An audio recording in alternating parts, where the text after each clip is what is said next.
This is VSiN, the sports betting network.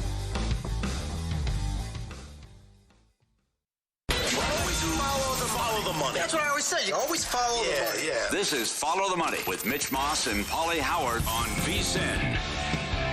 Yes, here we go. Follow the money. Paulie and Dustin Sweetelson, VSiN, the sports betting network, Sirius XM, channel 158, downtown circle where it all goes down. Brian Mahoney live from the Garden coming up. Kick around who do you trust in the East, and also Nick Whalen with his props as we have two series that get underway in the association. Good to see you. Kay Adams calls him sweet. What's been going on? Been a long time, my man. I got the Paulie Howard PTSD last night. Got the email, all caps, by the way. People don't know this. Paulie Howard only writes emails in all caps. And it was like I was producing the morning show all over again. It was 1 a.m. I wake up. Here's win, lose. Cold sweat, freaking out about how Paulie's going to yell at me when I come in because I deleted too many of his dog videos overnight. Those were the days, my friend. Those were the days, getting up at 2 a.m. Absolutely. This is fun because you go back to all these Game 7s and all these fantastic Round 1 series, and now, bam, right into Round 2, and we got big news that we'll get to with Minnesota and San Antonio coming up. But, we could do this for the next 40 years. I don't think we'll see what transpired in a 48-hour stretch with the collapses and what happened. Mosley fired today. Orlando blows a 3-1 series lead. They could never figure out the offense. The Wagner injury was huge, but Friday night was an all-timer. To be outscored 55-19 in the second half, they shot 11%. Cade outscored them in the second half by themselves, 24-19. They went 45 minutes of actual real time between made baskets, made one shot in the fourth quarter, and that was coming off the heels of the Atlanta meltdown when they were down 62-19 in the second quarter of a home playoff game. No, it's almost impossible. It's to shoot that many shots and to not have one land and just break it up. And this Magic team is so weird because at that point in the series, it was like, they're the ones that have all the options. Mm-hmm. If Detroit was the team that went 45 minutes, you understand, because it just means Cade Cunningham got cold. Instead, it's Orlando. And how about Jalen Suggs, the way he finished this series? 8 of his final 41 over the last 4 games, 19.51%. The Orlando Magic have not won a playoff series since 2010 against the Atlanta Hawks. That was a Dwight Howard-led Orlando Magic team. This was a roller coaster of a ride because the Magic were the better team, it feels like, for most of the series. Yep. Detroit finds a way because they've got something different. They've got a fortitude. They've got a mentality. We saw it with them against the Knicks last year. Can they carry momentum to Cleveland? Because based on what I saw last night, I know the Cavs won. I do not trust that team, and I am someone who has 6-1 on them to win the East. I'm with you. That was ridiculous. You had to go 7 to beat Toronto, who were down 2 starters. No Ingram, no Quickly. I know. It's ridiculous. And then James Harden, big picture. Yep. Is there an athlete in all of sports that has been this great, but is this least clutch in big moments? Yep. I don't know if there is. I was trying to come up with names like A-Rod, but he eventually won one. Clayton Kershaw, he eventually did win one. I don't know how much he played a role in that. Is there anyone who the big picture of all the work is someone who is one of the greats of all time, but when it matters the most, they shrink the biggest? Mm-hmm. Mitchell's never made it to the conference finals, and Detroit looks like they exercised the demons. But the other thing is what transpired with the tickets at cash, too. So going back the last 79 years, you had 13 teams that had rallied down 3-1. Yep. And then it happened twice in less than 24 hours. What happened? And the tickets that cashed on Philly, on Kalshi and Paulie Market, if you bet $100 on the Sixers after Game 4, it paid $10,000. They were 22-1 to come back and win at several sports books. They were 12-1 to be down 2+ games and win. They were 14-1 to never lead in the series and win. They had won 3 playoff games in Boston since 1983. Then they won 3 in a span of 12 days. And the Celtics give it away and choke again with their horrible offense and chucking threes. Incredible. Well, it's also a tough day for the people who go, oh, everyone behind the counter, they know what's going to happen. They have the script. They understand it. Boston was plus $1.60, $1.70 to win the Eastern Conference coming into the playoffs. I know. Why was the assumption that Jason Tatum, who didn't play all season long, that leg was just going to hold up for the playoffs? That was a misprice from day one. I was never willing to believe in Boston because of that. And then we have to have a Missoula conversation. I know he's not going to get fired. I know he's not on the hot seat. He won a title. Well, how about coach? He's going to get Coach of the Year. How awkward is that going to be? And then, okay, tell me this. you don't adjust when things aren't going the way you planned in multiple games. Isn't that literally the definition of coaching, is making adjustments? Just doing the same thing you game plan for is not coaching. It's amen, being brother. stubborn. Amen, brother. And then he panicked with the Game 7 lineup. That lineup hadn't been out there the whole season.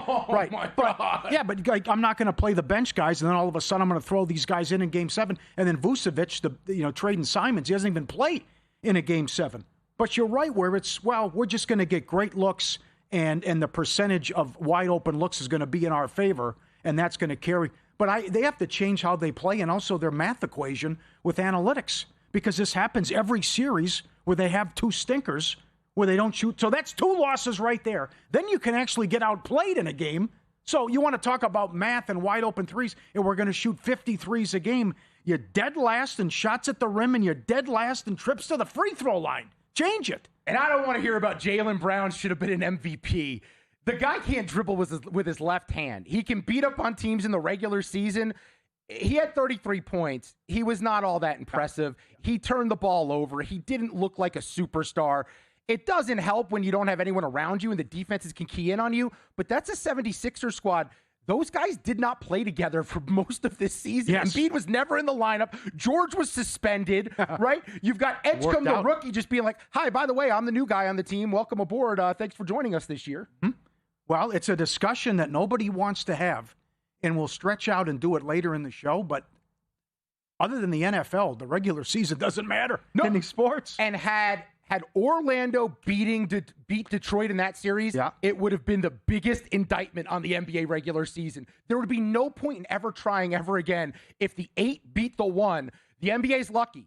The NBA is lucky Detroit showed up, because if Orlando did that, no one would try to be the 1 seed next year. Yeah. Zach Lowe actually said this, that when they had all the guys together and they actually looked like a good team, it happened 6 times the whole year with Philly. That's crazy. Because, you're right, because George had the suspension, Embiid was hurt and hardly played, and other guys were in and out of the lineup. But the team that we saw close out Boston and win 3 in a row, I mean, that's a team that can beat the Knicks, and this is a team that could win. Someone's got to have it. Tomorrow we're doing pizzeria.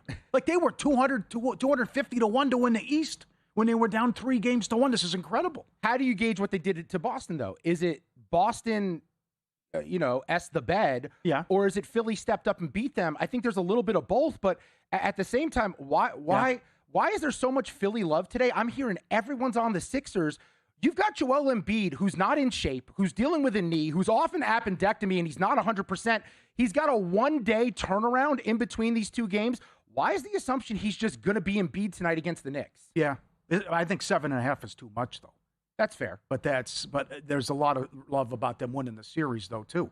But they all good points about the short turnaround, and now we're going every other day. But the guy's been awesome. Oh, he's been incredible. And they have now they don't have depth, and the Knicks bench has been good. And can this Cat? That's the thing.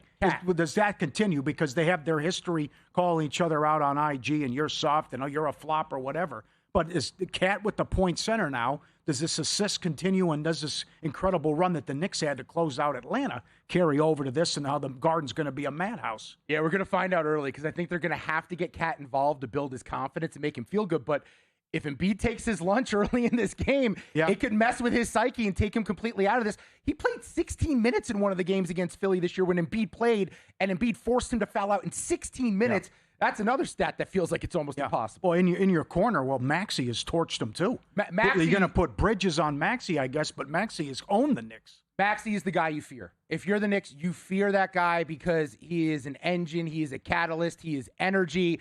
And let's be fair, Josh Hart was awesome last series in slowing down McCollum and limiting. Jalen Johnson never showed up for that series. Yep. That was the defense of Bridges and Hart and to Anunoby to some degree. I think there's a chance they may put Anunoby on Embiid. Let his athleticism take over. I know there's a size discrepancy there, but number one, critical for the Knicks if they're winning this series and advancing. And by the way, I think their number is too short as well. The East is still wide open in my eyes. Yeah. They have to slow down Maxey somehow, some way. Yeah. So I mentioned earlier we could do this in the next 40, 50 years. How do you win a road playoff game and you have 9 shots on goal? How does that happen with Montreal? And then the batted puck goes off Vasilevsky and in. And they didn't even in the second period, Montreal didn't have a shot on goal. They had 2 power plays. And then later that night, Colorado scores 9 goals. What happened to home ice, by the way? Oh, forget it. Doesn't mean anything. It is absolutely so out the window.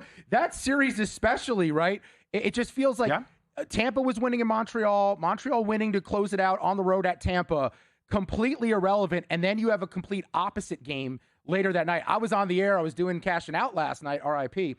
And that game was every time I looked up, there was a goal. I'd try to focus on something else, and I'd look in the corner, and they're celebrating another goal. At one point, Minnesota had a 5-4 lead. I started getting spicy because I have a ticket on them I bet last week to win the West. Oh, the in-play was insanity in that game.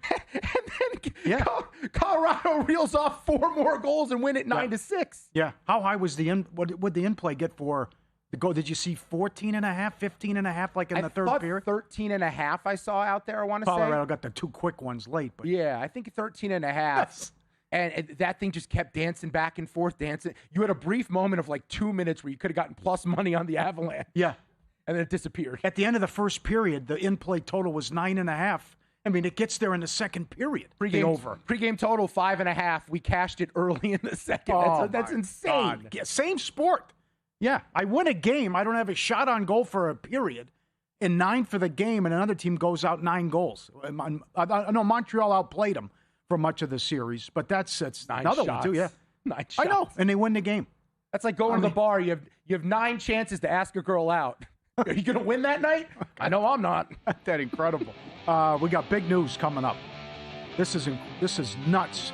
How this series price and the game 1 price has shifted with the big news. We'll get to that coming up on Follow the Money, VSiN, the Sports Betting Network.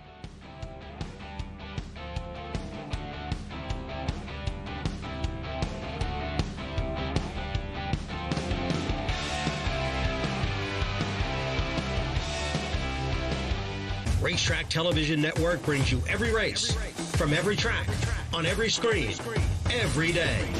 With monthly packages starting as low as $5, RTN gives you great value and access to more live HD streaming and race replays than anyone. Visit RTN.tv today to sign up and watch on almost any device, including Roku and Amazon Fire. Use promo code TRYRTN for a 5-day free trial.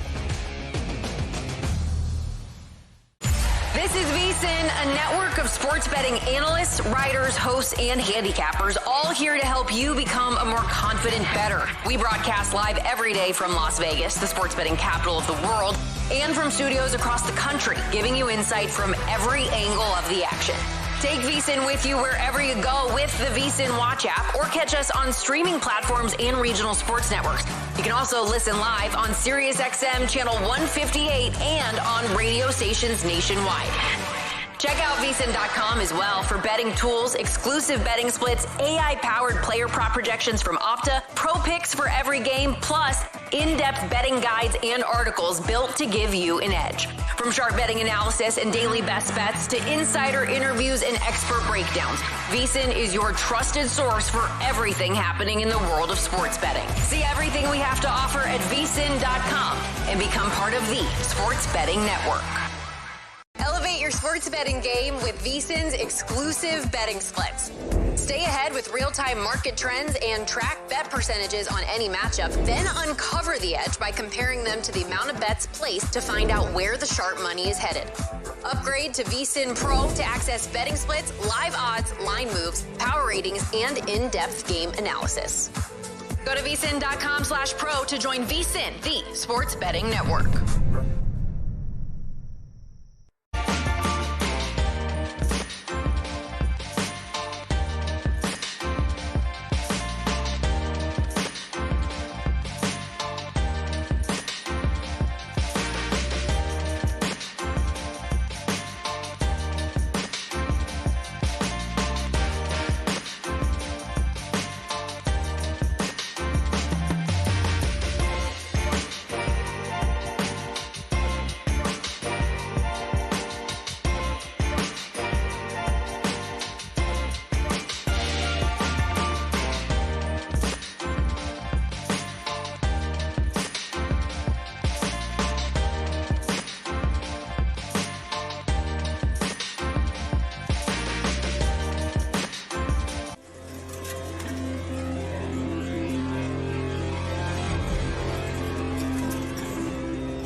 This is Follow the Money on VSiN.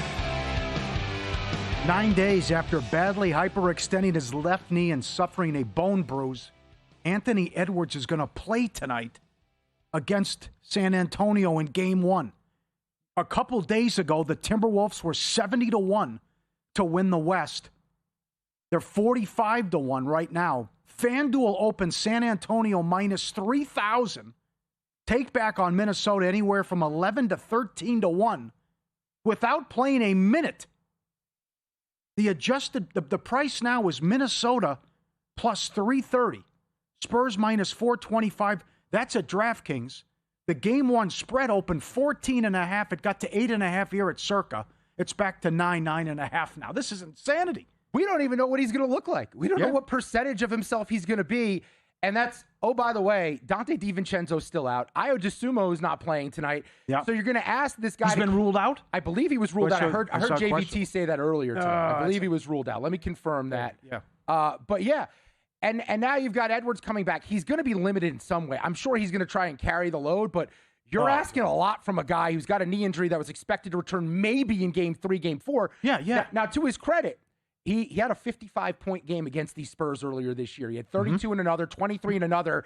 So he averaged 36.7. That was going to be a lot of production that they were going to have to make up Minnesota, and they just don't have the bodies to do that against a defense like the Spurs. I love the under tonight. I'm with you. Good call. And Dosunmu is out. Thank you for that. But this is where the odds makers assumed that he would be out for much of the series, or at least the first couple games, then it'd be 2-0 San Antonio. But it's also like Embiid and like Austin Reeves, though. Is there going to be rust? And maybe he doesn't play well, because you hit on it earlier about what does he look like. Now, what they did against Denver was incredible. Denver had the number one offense, and they held them to 108 points per 100 possessions in the series, which would have been 28th in the regular season. Denver can't guard you, but here you're not going to be able to attack the rim. But it goes back to the last series, though. What Rudy did on Joker was incredible. The friendship and looking up to him and a mentor with Rudy and Wemby.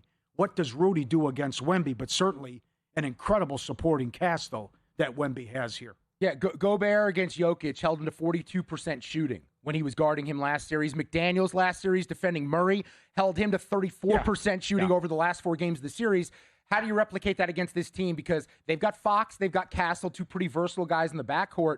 The Gobert piece is fascinating. That's what jumps out, is how does he find a way to play the angles and limit Wembanyama? Because I don't know how anyone limits Wembanyama to this point in his career. If you look at the way these two teams match up, I think they both want it to be slower paced, especially with the Edwards injury. That's why the under makes all the sense in the world. But the spread right now sitting at 9.5. We were at 13.5 last night when I was doing cashing out. So that is a huge drop in the spread, which is probably a good thing if you want to back San Antonio right now. But I'm not getting there with that. Instead, how about this? Last night I put this up at VSiN.com/picks. Randall under 31.5 PRA, and I love it. It's at 29.5 now that Edwards is back. Edwards going to have the ball in his hand a lot. I don't think Randall's going to be able to get going, and then he has the tough matchup with that front court and Wemby and all that length for San Antonio. I don't know if he gets going. It is a different ball game now, what you're facing defensively. And, it's big getting Ant back, but good luck with Shannon and McDaniels getting those kind of looks, especially Shannon. How could he abuse Murray in that Game 6 as well? How about Fox props? Like if we're going to see a lot of old man Conley, if Fox can go off and maybe hit a couple threes. I know Nick Whalen's high on him. We'll talk to him coming up. But they were awesome from 3 in the Portland series. I didn't like how they messed around at times, and they had bad numbers when Wemby wasn't on the floor, and he doesn't play a ton of minutes.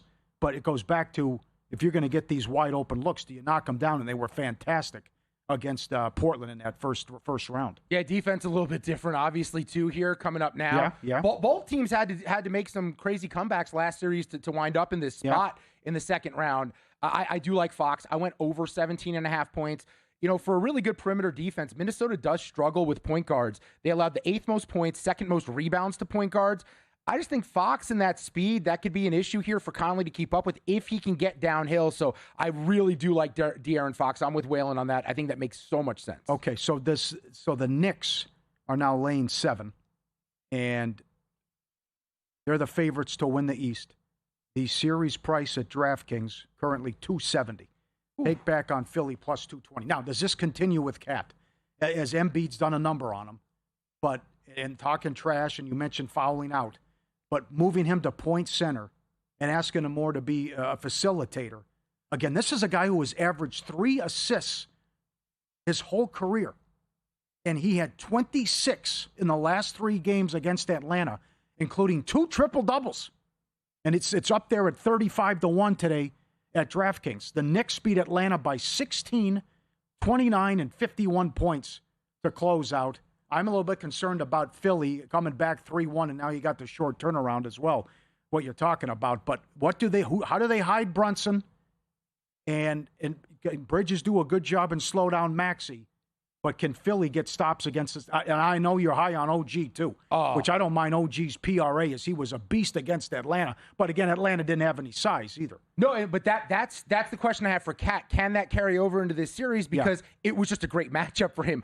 Okongwu did not have the ability or the size to match up with Karl Anthony Towns.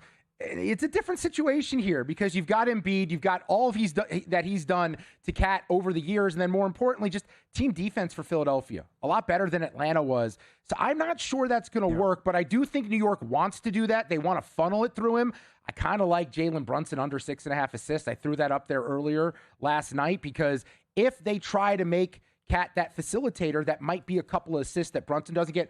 OG Anunoby, he's the key to the whole thing. He is the most reliable Knick night in and night out in these playoffs. You go back and look in elimination games last year, he always came through. Game 1s last year, he was very good going over this PRA of 25.5, 2 out of 3. He hit this 2 out of 3 games against Philly in the regular season, and over in the Atlanta series, 5 out of 6. 25.5 PRA feels awfully low for a guy that I think is probably scoring 20 points tonight. How about this Paul George turnaround? The suspension did wonders for him because he comes in fresh and rejuvenated, and how well he played at the break helped him out. And he's sitting there. He's $1.20 to score 15 points. And you go back, he did it 17 of the last 19 games, and he's been deadly from 3 as well. Yep, 36 years old. Another short turnaround for this guy. I know he's rested. I was on his under rebounds and assists in Game 7. I kind of want to go back to that again just because I think those are effort stats, right? That's a lot of effort, especially the rebound department for a guy at his age. He did it 3 threes. He played well, but only had 13 points. But So I think if I'm going to attack anything with Paul George in this spot, I'm going to look at under in terms of rebounds or rebounds and assists combined because even Dimes, like he had one game in that series with Boston where he had 7, but I don't really seeing him being involved in that aspect of their offense either because he has to take on a big load defensively as well. He's still a very good defender. His defense was awesome against the Celtics. That's what he's there for. And then the occasional big shot, that's cherry on top, man. Okay, very good. These are. Why are they going at the same time? Wait, are they? I didn't even realize that. What is this all about? I didn't even realize that. They've never done this in my lifetime. It's the second round. You got a 5 o'clock and a 6:30, and then tomorrow it's 4 and 5:30. Is it because we don't have a true West Coast team going tonight? Is that why we don't have a team in the Pacific time zone? No, they're only doing it these 2 nights. That makes no sense. Yeah, I know. That makes no sense. Why wouldn't you spread this out and guarantee you get maximum numbers for both of these games? It's idiotic. I know. I got to tell you, Adam Silver, maybe more than any commissioner, if we were power ranking all the major commissioners in sports, he might be below Manfred for me right now. And that's saying a lot because I think Manfred stinks. Yeah, I know. It was said last week.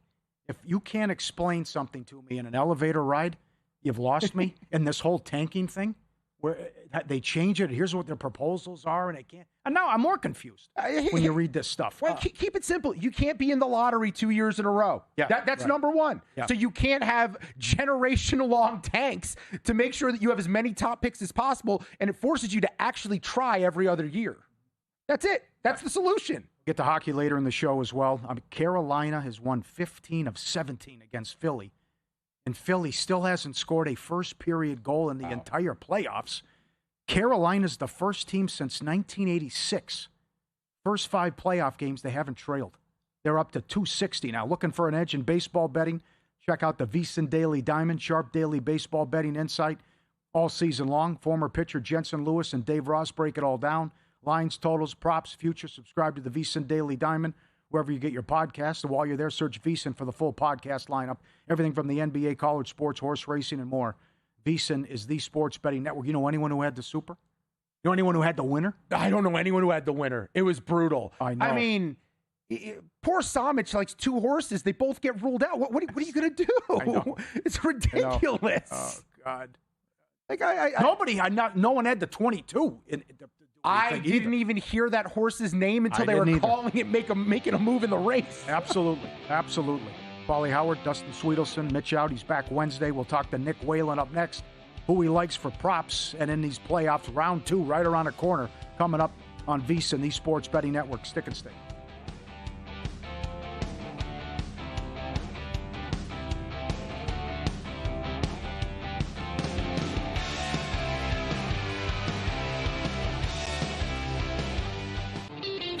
The guarantee? I hear it's massive. They wouldn't do this unless it was something big. There is no way it's that high. I think it's even bigger. It's huge. What? It's huge. Oh. I'm down here at Circa, and I heard it's going to be gigantic. It's the biggest contest we've ever seen. Seriously, what's the guarantee? All right, guys. You're going to have to wait and see. The biggest pro football contests in the world are back. Visit circasports.com for more information. Elevate your sports betting game with VSiN's exclusive betting splits. Stay ahead with real-time market trends and track bet percentages on any matchup. Then uncover the edge by comparing them to the amount of bets placed to find out where the sharp money is headed. Upgrade to VSiN Pro to access betting splits, live odds, line moves, power ratings, and in-depth game analysis. Go to VSiN.com/pro to join VSiN, the sports betting network.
This is VSiN, the sports betting network.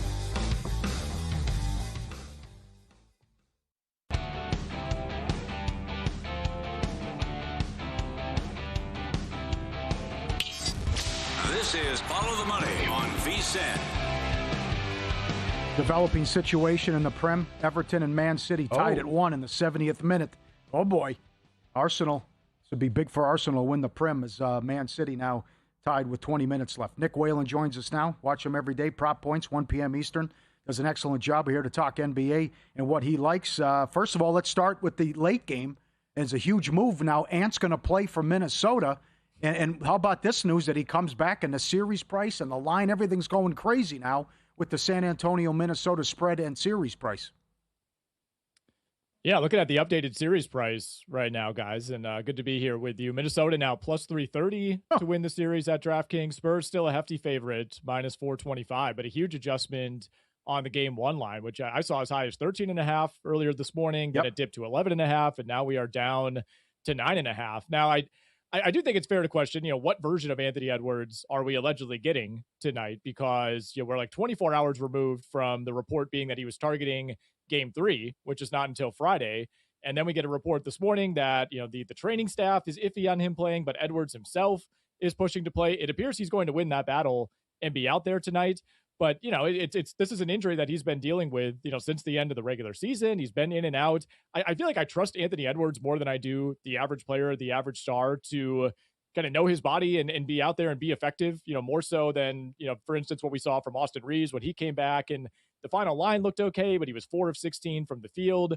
Embiid, even in his first game back in the Boston series, I thought got his numbers, but was kind of a net negative. So that's always the rub when you have an injured player, especially someone as important as Anthony Edwards coming back. So honestly, guys, I might be inclined to buy back in a little bit on the San Antonio Spurs at a reduced number. But as I told Dustin on his show last night, my favorite play for game one has to be the under. I just think when you go from facing this Denver team that, look, I still don't know what happened. Hopefully we get some sort of postmortem on why that team played like it did in round one. But a lot of those looks at the rim, Minnesota shot almost 70% in the restricted area against Denver in round one. Those just aren't going to be there against Victor Wembanyama. The Spurs did the Blazers to about 57% in the restricted area in round one, which is very, very good. Both of these teams were top 5 in the NBA in restricted area defense during the regular season. Minnesota was actually slightly better than San Antonio. So, we've seen a lot of these games, especially in round one, turn into rock fights. I don't know if this will quite be, game 4, game 5, whatever it was between Toronto and Cleveland, where both teams are struggling to shoot 35%. But I think Minnesota, especially with a less than 100% Anthony Edwards, I think it's going to be an uphill battle tonight offensively for the Wolves. Yeah, what do you want to do with this total, Nick? It's moved since we talked last night. I bet the under 217.5. It's 220.5. Even with Edwards back, you still willing to play the under here? I am. Me too. And look, I do think, Anthony Edwards would not be out there if he didn't feel like he could be effective. I'm sure he feels like he'll be a positive influence, but it's not a given to me. I mean, you feel better offensively, I guess, with Edwards out there, but I'm willing to see what he looks like first before I just assume that it's going to be a huge net positive for Minnesota. So yeah, I'm still willing to play the under, certainly at 3 points higher than it was last night. How about your Fox props now? Yeah, I think this is a big spot, a big series for De'Aaron Fox. There's so much focus on Victor Wembanyama, and rightfully so with the Spurs. But Fox had a couple big games, late in that Portland series was a big reason why they were able to close it out. And, felt like he was picking up confidence as that season went along, or that series, I should say, went along. So I don't mind looking at the 3-pointers tonight for De'Aaron Fox. I don't mind looking at the points plus assists, the overall PRA. I think he's going to end up being a driving force for them throughout this series. Stephon Castle was kind of more like the PRA darling in the NBA prop world down the stretch in the regular season. And, we saw how Portland defended Stephon Castle in round one. There was not a lot of respect shown for that jump shot, kind of daring him to shoot, almost giving him the Rajon Rondo treatment from back in the day. But to me, I think this is more of a spot where the Spurs are going to need De'Aaron Fox to be that clear number 2 option. Eastern Conference, we got game 1 tonight, Nick. Sixers and Knicks, Madison Square Garden, short turnaround for Philly. New York's been waiting for this. We know the Cat and Embiid situation, their history together. But you look at the market right now, New York's pretty heavily favored as the team to win the Eastern Conference. How many games do you think this series goes? I'm happily playing the over 5.5 games, guys. I know the Knicks looked really, really good in those final 3 games against Atlanta, but lest we forget that like a week ago, we were wondering if this team was even going to make it out of round one. They were down 2-1 to the Hawks. So I don't want to overly inflate the Knicks based on how the second half of that series went versus the first half. I do think New York is probably closer to the team that we saw in the final 3 games than those 2 ugly games, in games 2 and 3. But I still think we have to take the Sixers very seriously here. The big question, and I know we talked about this last night, Dustin, is just can Joel Embiid stay healthy? Can he play this entire series? It's been a long time since we've been in a spot like this. The Sixers are used to these Embiid injuries popping up, and all of a sudden their season ends either before the playoffs or in round one. It's just going to be a continuing question. The longer this series goes, the longer the Sixers stay alive in the postseason. We saw what having a healthy Joel Embiid back in the lineup did against Boston late in that series. I think it could do the same against the Knicks. It's just a question of can Embiid stay on the court? You mentioned the Karl Anthony Towns matchup. I don't think he's actually going to see, a ton of Embiid on him defensively. I think the Sixers will likely throw some smaller defenders at him. Historically, that has worked well against Karl Anthony Towns, but can he carry over what we saw in that round one series, especially down the stretch against Atlanta? Karl Anthony Towns, the playmaker, I think almost matters more than the scoring. Yes. The Knicks guys are 31-10 straight up this season when Cat has at least 3 assists. I am a little bit worried about Cat getting in foul trouble on the defensive end if he is asked to chase around Joel Embiid. I think we'll see more 2 center lineups with Mitchell Robinson out there absorbing some of those fouls. But as we know, the last time these two teams played with Embiid on the court, Cat fouled out in 16 minutes. Knicks are 5-14 in games where Cat is in serious foul trouble with 5 or more fouls. Great numbers. And a guy also who was phenomenal in that Atlanta series was OG. What do you want to do with OG props? Yeah, so a couple ways I'm playing this game in the prop market. For one, I'm going to fade Karl Anthony Towns in game 1. For better or for worse, maybe this will look really dumb like 4 hours from now, but I think the under 35.5 PRA for Towns, I have to have that on the card. I'm willing to keep buying in on OG Anunoby. It's not going to be as efficient as it was late in that series against Atlanta, but 3+3s tonight for Anunoby, plus 118 at DraftKings is something I put in earlier today. Sixers gave up over 22 wide open threes per game in round one. And I know Boston is a high volume team, but there were only a couple games in that series where we really saw the extreme volume from the Celtics. So I think that carries over. And then you have to look at Josh Hart tonight as well, guys. I think he's going to be the guy who gets Joel Embiid. And I hesitate to even say chasing him around. It's more going to be just kind of walking around while Josh Hart has his kind of looks. But does Josh Hart have the confidence to take and make those looks? We will find out at plus 135. I'm willing to take that chance tonight. 2+3s for Josh Hart. Yeah, they may just dare him and leave him open at times. And then if he starts hitting them, then they'll start playing him a little bit tighter. How about the other Eastern Conference series we get going on Tuesday? Detroit laying 3.5 hosting Cleveland. I got to tell you, Nick, I'd love to make a strong case for believing in one of these teams. I really don't after what we just saw, but you do. Who do you like in this matchup? Well, strong belief might be putting it a little bit too strongly, I guess. But I'm on the Cavs here, guys. I'm on the Cavs. I know it was a little bit uglier than we wanted it to be in round one against Toronto. I think the Raptors were actually a little bit underrated coming into that series when you looked at the series price for that versus Knicks Hawks. But I just don't know how you could bet Detroit right now with any level of confidence. I mean, you needed like this all-time series from Tobias Harris just to survive an Orlando Magic team that was down Franz Wagner late in that series. I still think Cleveland has a massive talent advantage in this series. I was a little surprised, that Detroit opened and is still holding as the series favorite, just based on kind of public perception with how those 2 first-round series went. The Pistons' reliance on Cade Cunningham, they were able to get away with it in round 1 against Orlando. I see that being a much bigger issue in round 2. The Cavs have a really good rangy defender in Jalen Tyson, who they could throw at Cade Cunningham, had a lot of success in that individual matchup during the regular season. There's always going to be the Harden concern in the back of your mind. But the thing with the Pistons is like they need Cade Cunningham to have these monster games, and they probably need Tobias Harris to repeat what he did in round 1 to win this series. Whereas the Cavs could still survive when those Harden games pop up because they have Donovan Mitchell, they have Evan Mobley, and they have Jared Allen, who I'm hoping is as engaged in this series as he was in Game 7 yesterday, 22-19 with 3 blocks. Cavs are 23-5, guys, when they get Jared Allen involved, when he scores at least 15 points, 19-5 when he has double-digit rebounds. Good. Excellent numbers. And quickly, I love what you're doing tomorrow. The Lakers were swept by OKC in the regular season. Average score, 125-96. They couldn't score against Houston. What's going to happen against OKC?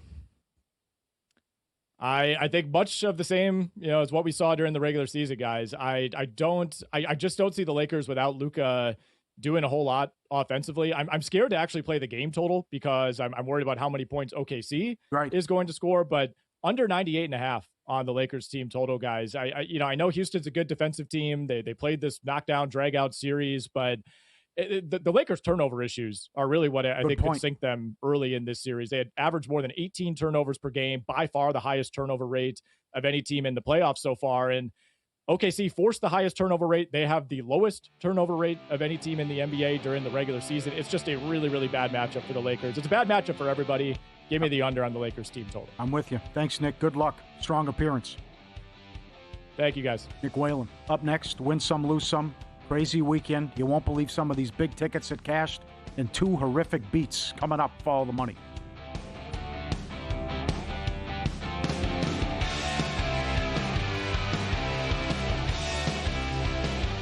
VSiN's player prop projection tool is now available for the NBA. Get projections for points, assists, rebounds, and more powered by Opta AI. On VSiN.com/NBA props, we line up our projections against the latest DraftKings odds so you can quickly spot mismatches and find value before the market adjusts. The NBA player prop projections tool is available exclusively to VSiN Pro subscribers. Check it out now at VSiN.com/NBA props and join us on the Sports Betting Network. Your favorite VSiN shows and personalities are now available to download as podcasts. Catch every hour of our live broadcast with VSiN Best Bets, or find your go-to show and download it directly. Get instant reactions to last night's games, sharp analysis on today's biggest matchups, and everything in between. Whether you're commuting, working out, or just catching up, VSiN lets you take the action with you wherever and whenever you want. Search VSiN on your favorite podcast platform and get in on the action with VSiN, the Sports Betting Network.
Win Some, Lose Some is sponsored by the Sharp Plays.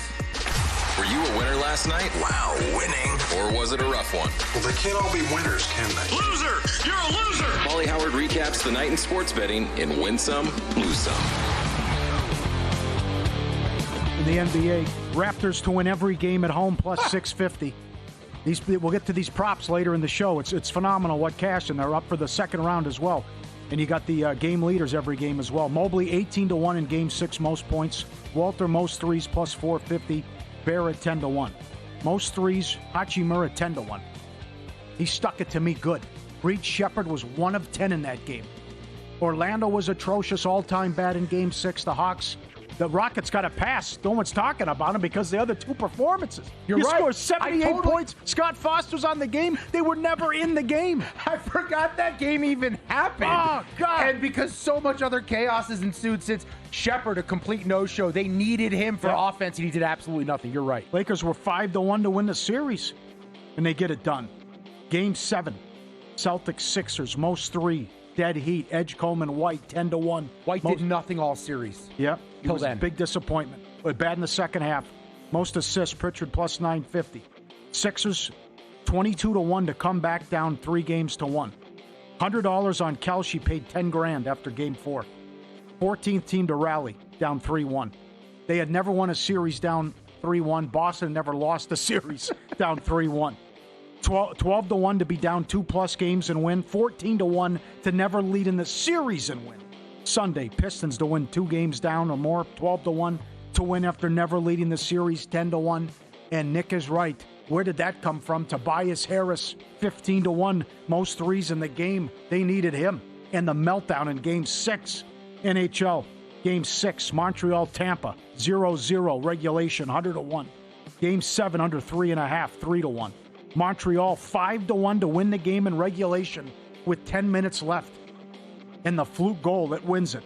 All 7 games decided by a goal. 4 went to overtime. Fewest shots on goal in a win in history.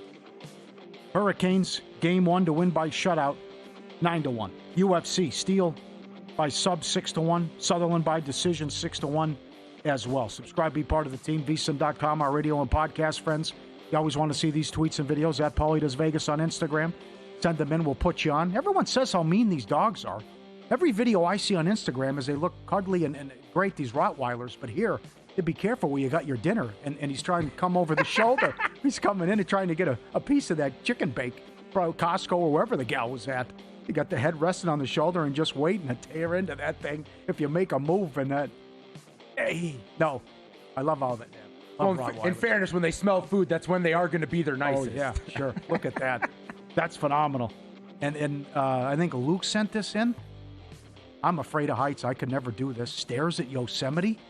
Oh, my God. It's like a Tom Cruise Mission Impossible. Hanging on off. I'm freaking out already looking at it. Yeah, you get that weird feeling in your toes looking at it. It's not the heights that freak me out. It's the width of my feet and then the imbalance of my body because my belly can easily topple me over the side quickly if I just lose my balance. It's not that we're that high. It's that I don't trust myself and my clumsiness to walk along that line. That and like Mission Impossible 4, when they're at that tower in Abu Dhabi. Cruise climbed up the damn thing in real life. I don't think I've seen a Mission Impossible since the 3rd one. How many have there been now? Like 7, come on, 8? Dustin. Phenomenal. That's what you've seen one, you've seen them all.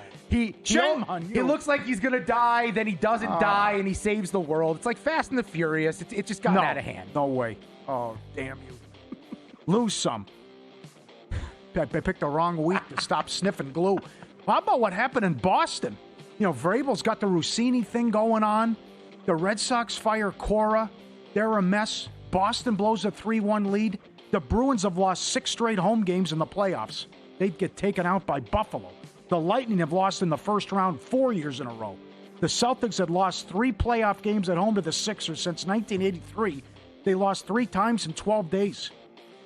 Come on. The difference between the Bruins, though, and what happened with Vrabel is the Bruins players now have to spend the offseason with their families, and Vrabel lost his family with the scandal. Rossini, did you name your kid after the guy you're having the affair with? Or name it after the true father of the child. Yes. Raptors have lost 11 in a row in Cleveland in the playoffs. And I don't know what this was all about. Was there an integrity alert sent? UFC Elliott 4-1 down to plus 150. But he lost by decision. And a couple bad beats. Magic, Friday night, Game 6. Led by 24 in the second half. Fourth largest halftime comeback in playoff history. Third largest comeback or blown lead in an elimination game. 19 second half points. Made one shot in the fourth quarter. In Tampa in Game 7. Lost 2-3. They lost 2-1. And Montreal only has 9 shots. And they don't have a shot on goal in the entire second period. Somehow Tampa loses that game. I remember the announcers, when the Magic were missing all those shots, they said, it's been 17 in a row for them. And I said, I've never seen anything like this. Yeah, 24 in a row. And they missed 6 more, whatever it was. 23? 23 shots in a row. 23 in a row. I've never seen anything like that. No. So previously, 2001, the Kings missed 22 in a row on May 2nd. Yep. 2021, the Jazz had 20 straight misses on June 8th. They were 1 for 20 from the field in the fourth quarter, 0 for 10 from 3. How about this, guys? Get a foul, get an easy bucket, stop hoisting them up from the outside. I'm talking to Missoula. Sports calendar never stops. Sharp Plays covers it all. Documented, logs posted publicly, sharpplays.com. Mr. Poison tweets every day. When they move, books take notice. Trusted insider intel. They find the value before the numbers shift. Respected, watch, feared. Start winning with them. sharpplays.com. All right, rankings. This is the great playoffs. The East is fantastic. It looked like the Knicks might be the best seed remaining. It looked like Toronto was going to win and Orlando was going to win. How do you rank your level of trust in the 4 teams in the East? This is tough. Well, the problem is the Knicks are now your number 1, and the Knicks are a team that I went back and forth all season long on, Paul. I bet them 15-1 early in the year to win it all. And that was because I thought they were trading for Giannis. And then as you watch this team play, it's one of two things. You have to be in one of two schools of thought. One, they didn't care about the regular season. Everything for them, they're going to be judged in the playoffs because when you fire Thibodeau, when you bring in Mike Brown, his only objective is to get them a step further, get to the finals or it's a failure. But at the same time, this team was soft in the regular season. Yeah. They were very soft. They did not show mettle. They did not live up to the better teams that they played up against. They always dropped down in talent. And I have a lot of hard time trusting them. The problem is, who are your other options? Because Detroit doesn't have secondary scoring. 35-year-old Tobias Harris isn't going to go off again. Cleveland has James Harden breathing air on God's green earth. And I tell you, I can't find a less clutch Hall of Famer in any sport than what James Harden has become. And then Philly, you're now going to have to convince yourself into Joel Embiid not just staying healthy, but winning when it matters. Yep. Never made the conference finals. They haven't been there since the Eric Snow team with Iverson. Which was like barely like that. The Eastern Conference is such a joke every year. So I would go Knicks 1. By default, I agree. By default. Then I'd still have to go Sixers 2. I think it's Philly 2. Yeah, and I have the Cavs last because you can't count on Harden. They were so bad even though they beat Toronto. Toronto down 2 starters. And Donovan Mitchell's never made it past the second round. No, we have to have bigger. Donovan Mitchell is like in that tier below the real superstars in the league. He might be dropping down because when it matters, we're not seeing that guy show up. He was horrible against Toronto. And then he can't trust Harden. So I think Detroit, just because I'll give them credit for coming back down 3-1, backs against the wall, and I'll give them credit for a year ago, they probably should have beat the Knicks in that postseason series. A couple calls went against them that should have been in their favor.